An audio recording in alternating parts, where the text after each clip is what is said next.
Регион телеканалының эфирінде күндеме маалыматтық программасының маанилүү делген жаңылыктары. Аны мен Кундуз Кенжебаева алып барам, саламатсыздарбы. Алгач берүүдөн кыскача.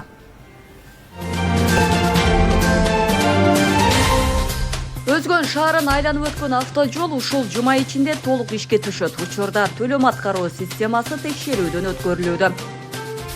Тамак аштан массалык ууланууга жол бергендерге айып пулду 100 000 сомго чейин көтөрүү сунушталды. Учурдагы айып пул жеке жактарга 7,5 000 сом, юридикалык жактар үчүн 23 000 сом.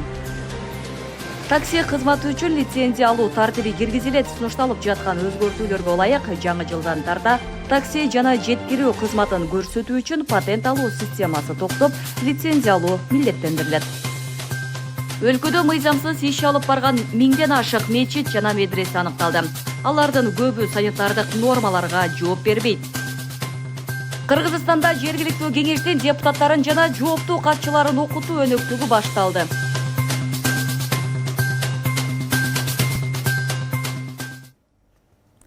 Кыргыз эли баяртадан эле адамдык ар-намысты, эркиндикти, жоопкерчиликти жана адилеттүүлүктү туу тутуп жашаган.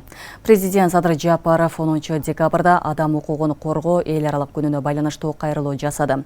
Өлкө башчысы адам укуктары ар бир адилеттүү коомдун негизги тиреги экенин, Конституциянын мыйзамдары менен мамлекеттик башкаруу системанын пайдубалы адам укуктарынын корголушуна негизделип түптөлгөнүн билдирди.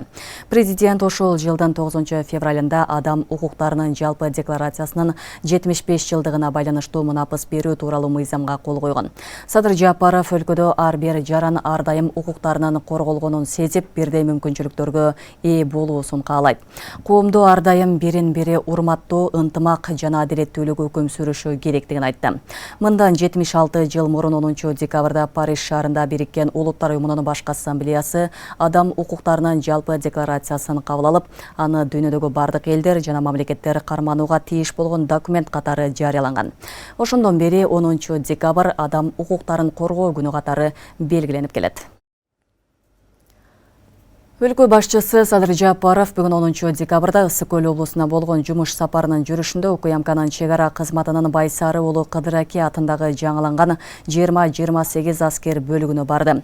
Аскер бөлүктө бардык имараттарды, анын ичинде административдик корпустарды жана турак жайларды капиталдык реконструкциялоо боюнча иштер аяктаган. Чегарачылардын социалдык абалын, турак жайын жакшыртуу жана башка курулуш иштерине 1 миллиард 240 миллион сомдон ашык акча каражаты жумшалган. Ал эми самалыктын урматына президент 51 миллион сомдон ашкан акча каражатына алынган 30 дана Жак маркасындагы жол тандабас жаңы автоунааларын тапшырды. Буга чейин биринчи жарым жылдыкта жалпы наркы 43 миллион сомдон ашкан 25 дана ушул эле маркадагы жол тандабас берилген. Садыр Жапаров чегарабыздын бек болушу үчүн мамлекет мындан ары дагы чегара кызматын ар тараптан колдоону уланта турганын баса белгиледи. Андан соң президент жаңыланган бөлүктүн инфраструктурасы менен таанышып, капиталдык оңдоодон өткөн имараттарды, аскер кызматкерлеринин жашоо шарттарын, ошондой эле материалдык техникалык базасын көрүп чыкты. Белгилей кетсек, аталган аскер бөлүк 1962 жылы түптөлүп, ушул кезге чейин бир да оңдоп түзөөдөн өткөн эмес. Имараттар эскирип, чатырларынан суу өтүп, кийиштүү абалга келгенин буга чейин көргөн өлкө башчысы Садыр Жапаров дароо капиталдык ремонт жасоого тапшырмасын берген эле. Дароо барып, үстүбүздөгү жылдын май айында аскер бөлүктүн инфра түзүмүн, штабы, окуу борбору, окуу корпусу, казармасы, көзөмөл өткөрүү жайы, унаа паркы жана башка бардык имараттарын 100% капиталдык оңдоп түзөөдөн өткөрүүгө буйрук бергенмин. Мынакей буюрса мамлекеттик чегарабыздын 676 километрин түзгөн тилкесин кайтарган аскердик бөлүк өзүңүздөр көргөндөй жаркыраган абалга келип, жаңылары салынып олтурат. Алгач баарыңыздарды мына ушул Ысык Көл облусу боюнча чегара башкармалыгын оңдоп түзөө иштерин аякташы менен жаркыраган жаңы аскер бөлүккө ээ болушуңар менен чын дилимден куттуктаймын. Кыргызстандын тышкы иштер министриги Сириядагы абалга көз салып жатканын билдирип, кыргызстандыктарды кырдаал турукташканга чейин өлкөдөн чыгып кетүүгө чакырды. Сирияда канча кыргыз жараны жүргөнү тууралуу так маалымат жок. Жекшембиде Сириянын өкмөттүк армиясына каршы күрөшүп жаткан козголоңчулардын башчылары Асаддын режими кулаганын, саясий туткундар бошотулганын жарыялашкан. Сириянын президенти Башар Асад Орусияга чыгып кетип, Кремль ага саясий баш калка берди. Орус бийлиги Башар Асадды Сириянын мурдагы президенти деп атап жатат. Москва ал оппозиция менен бийликти өткөрүп берүү жөнүндө макулдашканын билдирген, бирок Башар Асад өзү режими кулаганына байланыштуу комментарий же билдирүү жасай элек. Бишкек-Ош жолунун Өзгөн районундагы тилкесинде 2 автоунаанын кагылышынан бир жүргүнчү каза таап, дагы 7 адам түрдүү жаракат менен Ош облустук ооруканасына жеткирилди. Ош облустук ички иштер башкармалыгынын маалыматына караганда 9 декабрда саат 5:30 чамасында Honda Fit үлгүсүндөгү жана Kia үлгүсүндөгү унаалар кагылышып, бир адамдын өмүрүн алып кетти. Ички иштер министрлигинин жол кыймылынын коопсуздугун камсыздоо башкармалыгынын маалыматына караганда, жыл башынан берки 11 айда өлкөдө 6000ден ашуун жол кырсыгы катталган. Андан 640 адам каза болуп, дагы 9000ге жакын киши жаракат алган. Өзгөн шаарын айланып өтүүчү акалына турган жаңы автоунаа жолу убактылуу жабык турат. Бул тууралуу Жогорку Кеңештин транспорт, коммуникациялар жана архитектура курулуш боюнча комитетинин 10 декабрдагы жыйынында айтылды. Депутаттар Исхак Масалиев, Мурадил Сыдыков президент ачкан жолдун эмне үчүн иштебей турганына кызыккан. Регион телеканалы Тез жол компаниясынын техникалык директору менен байланышып, айланма жолдогу кырдаал боюнча маалымат алган. Толугураак Асель Сыдыкова сөз кылат. Ош облусундагы Өзгөн шаарын айланып өтүүчү жол азыркы күндө тестирлөө режиминде иштеп жатат. Учурда төлөм жүргүзүү системасы жолго коюлууда. Тиешелүү бардык техникалар коюлуп бүткөн, ушул жуманын ичинде толук кандуу ишке түшөт. Бул жерде эч кандай кооптонууга негиз жок экенин Тез жол компаниясынын техникалык директору Ибрагим Өсөров билдирди. Жол толук кандуу ишке кириш үчүн тестовый режимде иштеп атат азырчы. Андан кийин мореке банктар менен платежный акча которуу вопростордун интеграция суроолорун иштеп атабыз ошонун үстүнөн. Инкассация деген акча ошол вопросторду банктар менен иштеп атабыз азыркы кезде, бүгүнкү күндө. Андан кийин Кыргыз Телекомдо интернет бир жерден авария болгону дейбиз, ошол аябай нестабильный интернет болуп атат. Ошон үчүн биз кече Starlink менен биздин жетекчилер Starlink компаниясы менен сүйлөшүп, оборудованияларын алып келди. Бүгүн эртең Starlink оборудованияларын коюп атат. Ошондо ушул жуманын аягында Кудай буйрса жолубуз ишке киришет. Бул жерде кооптоно турар эчтеке жок. Биз азыр ошол интернет суроосу чечилди. Банк менен интеграция суроолорун чечип атабыз. Инкассация суроолорун акчалар ошол баарын мындай макулдашып алышыбыз керек да. Андан кийин биздин келген чет элден келген оборудованиялар коюлуп бүтүп атат. Кудай буйрса ал мындай майда чөйдө детальдары да. Өзгөн шаарын айланып өткөн акы алынуучу жаңы жолдун иштебей тургандыгы боюнча бүгүн 10 декабрда депутаттар Исхак Масалиев, Мурадил Сыдыков билдирип чыкты. Эл өкүлдөрү президент ачкан жолдун эмне үчүн жабылып тургандыгына кызыккан. Маселе Жогорку Кеңештин транспорт, коммуникациялар, архитектура жана курулуш боюнча комитетинин жыйынында көтөрүлдү. Жаңы жол курулуп, салтанаттуу түрдө ачылды. Бирок ачылыш бүткөндөн кийин кайра бетондорду коюп жаап койду да. Бул бир аз мен ойлоп атам транспорт министрлигинен же кимден катачылык болду да. Эгерде эсептей турган аппараты так иштебесе, балким бир жума 10 күн в режиме амнистия иштетсе деле болот эле. Мен көп жылдан бери балык кармап жүргөн кишимин, мен балык кармап алдым да, бир аз жем чачып коет да.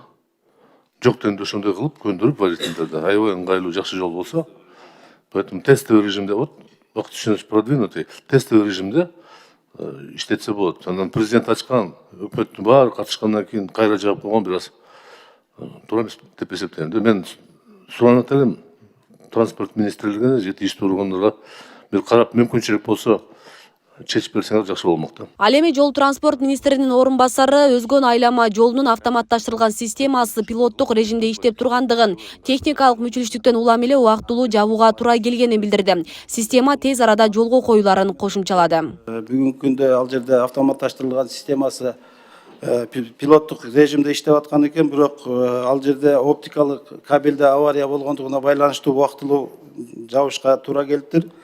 Андан сырткары азыр бул системаны банковский сопровождение же болбосо банковский система менен интеграция жүргүзүшүп атыптыр. Азыр эле мен жетекчиси менен сүйлөштүм, ушул жуманын аягына чейин кайрадан жол толугу менен ачылат деп айтышты. Ош-Бишкек автотрассасы Өзгөн шаарын аралап Бейлей кетсек, Өзгөн шаарын айланып өтүүчү автожолу Кыргызстандын практикасында биринчи жолу ишке ашырылып, ал акылуу болду. Аталган жол мамлекеттик жеке инвесторлор тарабынан салынып, 6 декабрь президент Садыр Жапаров ачылышын жасаган. Өлкө башчысы өз сөзүндө айлама жол салуу элдин жашоо турмушун жакшыртууга багытталган маанилүү салым болгонун белгилеген. Тыгын баштаган бир топ жагымсыз жагдайлар түзүлүп, айдоочулар жүргүнчүлөр жана шаарлыктарды беймазага салган ыңгайсыздыктар канча жылдан бери чечилбей келгендиги баарыбызга маалым. Ушундан улам бүгүнкү иш-чарабызды өлкөнүн жол тармагындагы тарыхый окуя катары сыпаттасак да болот. Асия Сыдыкова, Регион телеканалы. Бул айланма жолдун ачылышы менен чын дилимден куттуктаймын. Министрлер кабинети 2025-2027 жылдар аралыгында автоунаалар үчүн милдеттүү техникалык кароону этап-этабы менен киргизүү боюнча жол картаны бекитти. Бул чара жол коопсуздугун камсыздоо, экологиялык абалды жакшыртуу жана атмосферага зыяндуу заттарды бөлүп чыгарууну азайтуу максатында кабыл алынганы айтылды. Жаңы автоунаалар 7 жылга чейин техникалык кароодон өткөрүлбөйт. Документте жол картанын аткарылышы боюнча мекемелердин милдеттери, жоопкерчиликтери жана көзөмөлдөө жооптуу органдарга жүктөлгөн. Эске салсак, транспорт каражаттарын милдеттүү техникалык кароодон өткөрүү сунушталган. Бул өнөктүктө 2027 жылга чейин этап-этабы менен киргизүү каралган.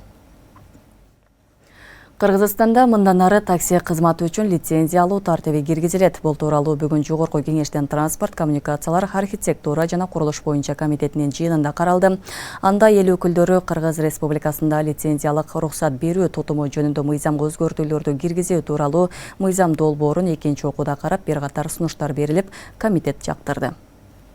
Кыргызстанда такси кызматындагы айдоочуларды унаасы менен жүргүнчү ташуу жана жеткирүү кызматын көрсөтүүгө атайын уруксат кагаз алууга милдеттендирген мыйзам долбоору парламенттин транспорт, коммуникациялар, архитектура жана курулуш боюнча комитетинин бүгүнкү жыйынында каралды. Анда ички иштер министринин орун басары баяндама жасады. Кыргыз Республикасы мыйзамын колдонуудагы редакциясын жүргүнчүлөрдү ташуу менен алектенген ишмердүүлүктү стандарттары кана каралып, жана лицензия берүү мөөнөтү каралган эмес. Башкача айтканда, жүргүнчүлөрдү ташуучу таксилердин ишмердүүлүгү мамлекеттик органдар тарабынан жөнгө салынбай, алардын транспорт тармагында мыйзамдары сакталыш көзөмөлгө алынбай калган. Өзүңүздөргө белгилүү болгондой 1994 жылдан 2009 жылга чейин бул тармак лицензия алып келген. 2009 жылдан баштап лицензия жокко чыгарылган. Ыктыярдуу патентке өткөзүлгөн. Сунушталып жаткан өзгөртүүлөргө ылайык жаңы жылдан тарта такси жана жеткирүү кызматын көрсөтүү үчүн патент алуу системасы токтоп, лицензия алууга милдеттендирилет. Документке ылайык лицензия 1 жылга берилет, орточо баасы 500 сом. Биздин кызматкерлердин топторду түзүп, жерлерде ошол жолугушуулардын баарын уюштуруп келгенбиз. Ар бир регионго чыгып, ошол жерге такси кызматын көрсөткөн адамдарга жолугуп, анан бир белгилеп кетчү нерсе, бул лицензия өзү көп деле жүк бербейт, орто баасы 1 жылга 500 сом. Пландаштырып атабыз буюрса. Ал эми адегенде эле аталган мыйзам долбоорунун алкагында талкууда депутат Исхак Масалиев Яндекс такси кызматы тарабынан коюлган комиссиянын өлчөмүн азайтууну талап кылды. Бүгүнкү күнгө чейин ошол пайыз дагы эле төмөндөгөн жок. Бул боюнча силерде, жолдош генерал, бир аракетиңер барбы? Мен мисалды айтып кетейин. Мен бир жерден бир жерге барсам, 420 сом төлөйт экен, 422. Ошонун 84 сомду уюштурган компания алат. Бул адилеттүү эмес да, туурабы? Эмгегине жараша үлүштү алыш керек да. А как чакырган үчүн 80 сом алса, ал барып потребителдин мойнуна түшөт экен да.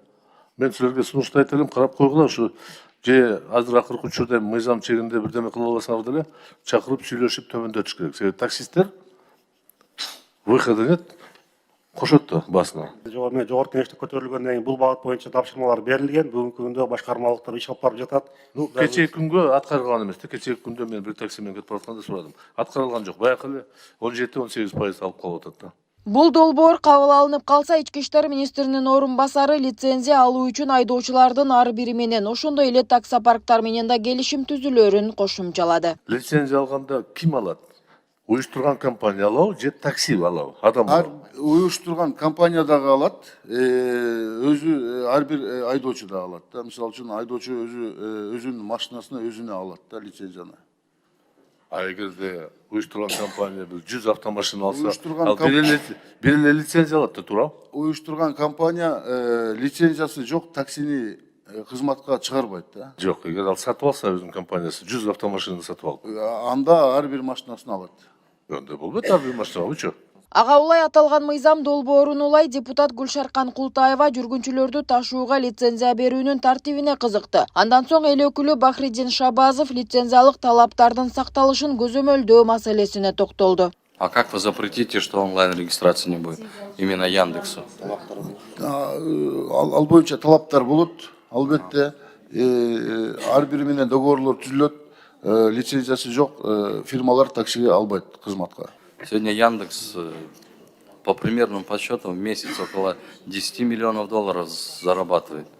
Почему бы не рассмотреть этот момент, чтобы это государственная служба какая-то должна быть? Это, конечно, вопрос не к вам, но в целом как бы этот вопрос нужно поднимать уже, и такси должно быть муниципальное какое-то, как минимум, по крайней мере, по городу. 21%, если берут, ну, представляете, какие суммы вылетают у них?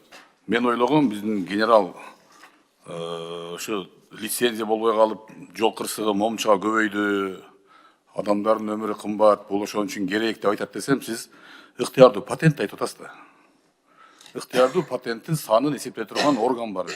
Жолдун кырсыктарына өзүнүн албетте салымын кошот. Биринчиден, экинчиден бул айдоочуларды тартипке салат. Үчүнчүдөн ошондой эле бул биринчиден жүрүүчүлөрдүн, экинчиден такси кызматкерлеринин өздөрүнүн коопсуздугу болуп эсептелет. Мисалы жакында бир Россиядан бир аял келиптир, баласы оорулук экен, ДЦП ушундай. Анан биринчи жолу Кыргызстанда келиптир, аэропорттон түшсө эле Бишкекке чейин 4000-5000 сом деп дароо эле айтып беришиптир да. Эми андай акча турбайт да. Анан аны бир журналист көрүп калып, ортодон киргишип, таксисттер менен мушташа кестип жастап, анча турбайт. Ал реалдуу түрдө бир 500 000 сом эле турат деп, акыры ошол аялды жеткирип коюптур. Кыскасы мындай бир жапайы мамиле бар да.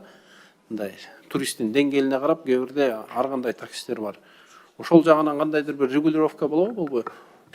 Ооба, туура маселени белгилеп кеттиңиз. Эми аэропорт бул ар бир мамлекеттин жүзү болот. Бизге аэропортко келгенде действительно такси жагынан аябай оор бизге маселе бар, анын баарын буюрса жөнгө салабыз. Ошо лицензияга жабынып алып, таксисттер эртеңки күнү кымбаттап жүрбөйбү өзүнүн тейлөөсүн? Лицензиясын баарын болжол менен ошо 500 сом деп атабыз. Ал ошо 1 жылга чоң деле таасирин бербеш керек.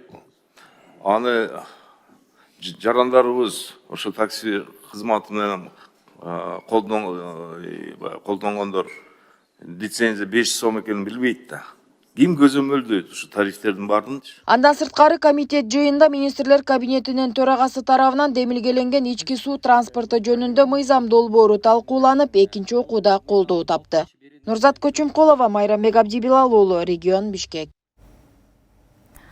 10 декабрда Жогорку кеңештин 3 комитети дин тутуу эркиндиги жана диний бирикмелер жөнүндө мыйзам долбоорун биринчи окууда колдоду. Ушул эле документте парламенттен эл аралык иштер, коргоо, коопсуздук жана миграция боюнча комитети да биринчи окууда жактырган. Дин иштери боюнча мамлекеттик комиссиянын директору Азамат Юсупов Кыргызстанда 3626 мечет, медресе бар экенин, акыркы 3 жылдагы текшерүүдө алардын миңден көбү мыйзамсыз иштеп жатканы аныкталганын билдирди. Ал мыйзам долбоору кабыл алынса, диний жайлар тиешелүү мекемелердин уруксаты менен гана курулаарын айтты. Министрлер кабинети сунуштаган документте мамлекеттик жана муниципалдык мекемелерде Кыргызстандан куралдуу күчтөрүнүн кошуундарында, бөлүктөрүндө жана бөлүмдөрүндө динди жайылтууга тыюу салынаарын жазылган. Жарандардын диний сезимдерин мазактаган коомдук иш-чараларды, анын ичинен жалпыга маалымдоо каражаттарында, интернетте тексттерди жана сүрөттөрдү жайылтууга болбойт. Мыйзам долбоору кабыл алынса, китепчелерди жана баракчаларды таратуу, динди таңоолоо максатында диний багыттагы объектилерди кошпогондо үйлөрдү кыдырууга тыюу салынат. Тамак-аштан массалык ууланган учур катталса, ошол коомдук тамактануучу жайга салынуучу айыппулду 100 000 сомго чейин көтөрүү сунушталды.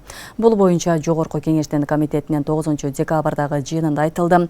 Мыйзам долбоору калк арасында топтук жугуштуу ооруларды, тамак-аштан массалык түрдө ууланууларды болтурбоо максатында иштелип чыккан. Долбоорго ылайык жеке адамдар үчүн айыппул 50 000 сомго чейин, юридикалык жактар үчүн 100 000 сомго чейин көбөйтүлүшү күтүлүүдө. Ал эми азыркы учурда тамак-аш коопсуздук эрежелерин бузган учурда жеке жактарга 7,5 миң сом, юридикалык жактар үчүн 23 000 сом айып салынат. Толугураак кийинки сюжетте.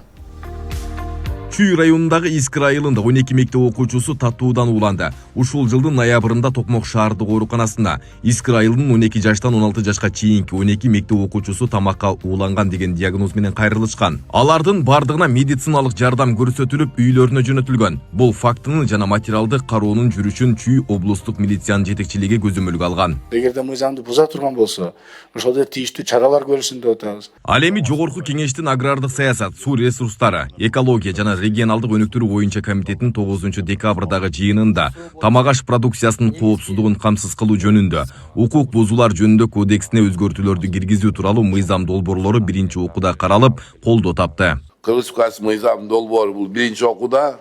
Добуш коем, добуш берип койсоңуздар. Макул, каршы жок, рахмат. Рахмат, урматтуу депутаттар. Демилгечилердин бири депутат Марлен Маматалиевдин айтымында мыйзам долбоорлору калк арасындагы топтук жугуштуу урууларды, тамак-аштан массалык түрдө ууланууларды болтуруу максатында иштелип чыккан. Долбоорго ылайык жеке адамдар үчүн айып пул 50 000 сомго, юридикалык жактар үчүн 100 000 сомго чейин көбөйтүлүшү мүмкүн. Бул коопсуздук чаралары тамак-аш ууланууларын жана жугуштуу оорулардын алдын алууга багытталган. Эгерде статистиканы карай турган болсок, жылына дүйнө боюнча 1 800 000 адам негизинен эле каза болот экен да. Ал эми Кыргызстанды карай турган болсок, то 2023 жылга карата 212 учур катталса, анын 590 жабыркаса, 5 адам каза тапкан атат да. Бул эми берки жагы эле. Ал эми биздин жаш балдарыбыз, жаш бөбөктөрүбүз ар кандай жанагындай сладкий мындай таттуу нерселерден баштап кандай гана нерселерди ичишпейт жана жешпейт да.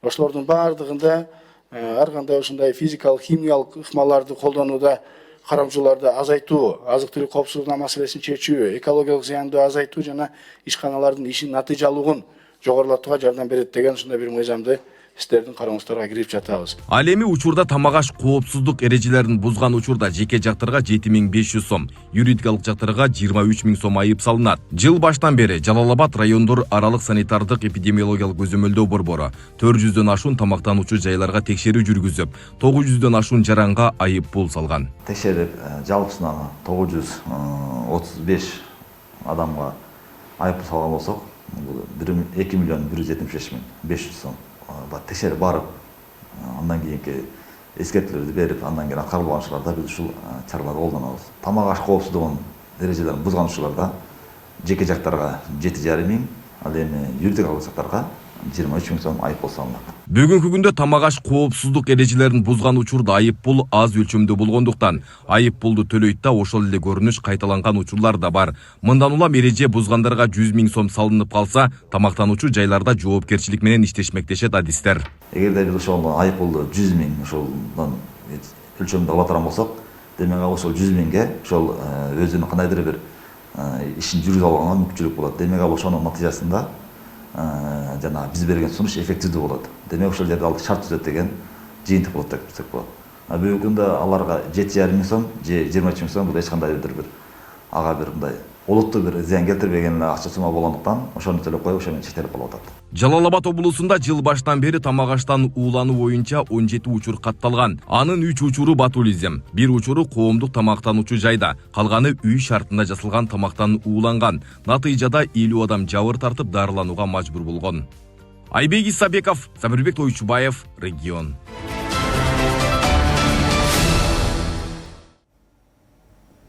Үчүнчү элдик курултайга делегаттар шайланды. Бул тууралуу курултайдын катчылыгы билдирди. Маалыматка ылайык бүгүн 9 декабрда Бишкек жана Ош шаарларында 14 облустук маанидеги 17 райондук маанидеги шаарларда, ошондой эле 231 айыл аймактарда жыйындар өттү. Кыргызстандан жалпы 640 делегат, чет өлкөдөгү эмгек мигранттарынан 30 делегат жана этникалык жамааттардан 30 делегат шайланды. Белгилей кетсек, 3 элдик курултай 20-21 декабрда Бишкек шаарында өтөт. Учурда курултайга даярдык көрүү боюнча уюштуруу иштери жүрүп жатат. Кыргызстандагы жергиликтүү кеңештин депутаттарына жана жооптуу катчыларга алгачкы ирет окутуулар өткөрүлөт. Мамлекеттик кызмат жана жергиликтүү өз алдынча башкаруу агенттигинин башчысынын айтымында, мындай окутуулар 29 жолу ар бир айыл аймактык депутаттар үчүн өтөт. Бүгүн иш-чара Созакта болуп, ага 8 айылдык кеңештин депутаттары жана жооптуу катчылар катышты. Кененирээк кийинки материалда сөз болот. Мыйзамга карамагыш келип калган жерлер дагы бүгүнкү көп жерде айтылып атат. Сузакта алгачкы ирет жергиликтүү кеңештин депутаттарына жана жооптуу катчыларга окутуу өттү. Анда мыйзамдардагы өзгөрүүлөр, жергиликтүү бюджетти башкаруу, депутаттардын этикалык стандарттары жана башка темалар боюнча сабак болду. Окутууну мамлекеттик кызмат жана жергиликтүү өз алдынча башкаруу агенттиги менен бейөкмөт уюмдар биргеликте жүргүзүп жатышат.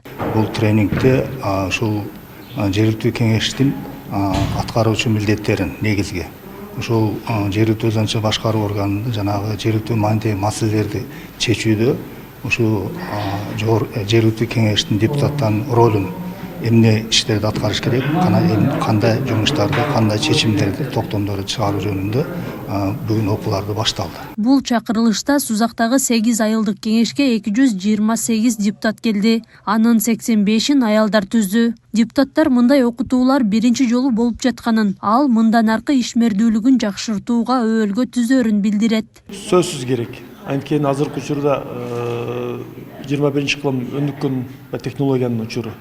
Ар бир күн сайын жаңылануу болуп турган учурда окутууларды бат-бат алып турсак, ошол окутуулар негизинде айыл кеңешке дагы жана ошол айыл өкмөттүн аппаратына дагы иш алып баруусуна бир аз жеңилдик болмок.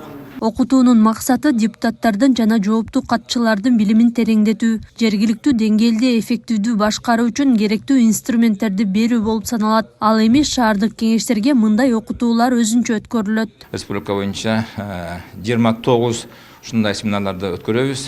1228 депутаттар болсо ошого катышат. Биринчи четте биз кимдерди окутабыз? Биз окутабыз айыл кеңештердин төрагаларын, алардын орун басарларын, анан кийин туруктуу айыл кеңештин комиссиялардын төраларын. Административдик аймактык реформадан кийин Жалал Абад облусунда айыл аймактардын саны 67ден 37ге түштү. Тактап айтканда 30 айыл аймак кыскарган. Анын натыйжасында жергиликтүү кеңештердеги мандат 449га кыскарган. Азыркы учурда облуста 1197 жергиликтүү кеңештин депутаты болсо, анын 441-ин же 36%-ын аялдар түзөт. Акылай Карабаева, Замирбек Тойчубаев, регион. Айыл чарбасын каржылоо 12 долбоорунун алкагында 2024 жылдын 11 айында Кыргызстанда 4,4 миллиард сомдук жеңилдетилген насыя берилди. Анын ичинен 3,9 миллиард сом мал чарбачылыгына, 473,84 миллион сом дыйканчылыкка берилген. Бул тууралуу Финансы министрлиги 10 декабрда маалымдады. Насыя Айыл банк жана элдик банктар аркылуу берилүүдө. Министрликтин маалыматына караганда, айыл чарбасын өнүктүрүүгө багытталган арзан насыянын быйылкы көлөмү 5 миллиард сом. Мурдараак Айыл банктын төрагасы Тилек Калимжанов быйыл айыл чарбасын каржылоо 12 долбоор аркылуу дыйкандарга насыя берүү үчүн 7 миллиард сом бөлүнгөнүн парламентте айткан эле.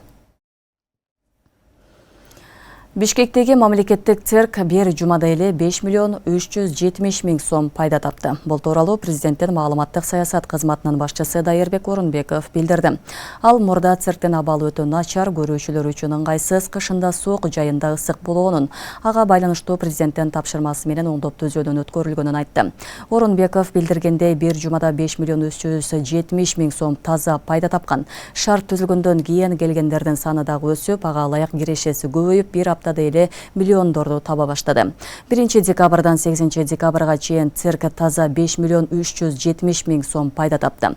Анын ичинен BMW компаниясы ижара алып 1 миллион 360 миң сом төлөгөн.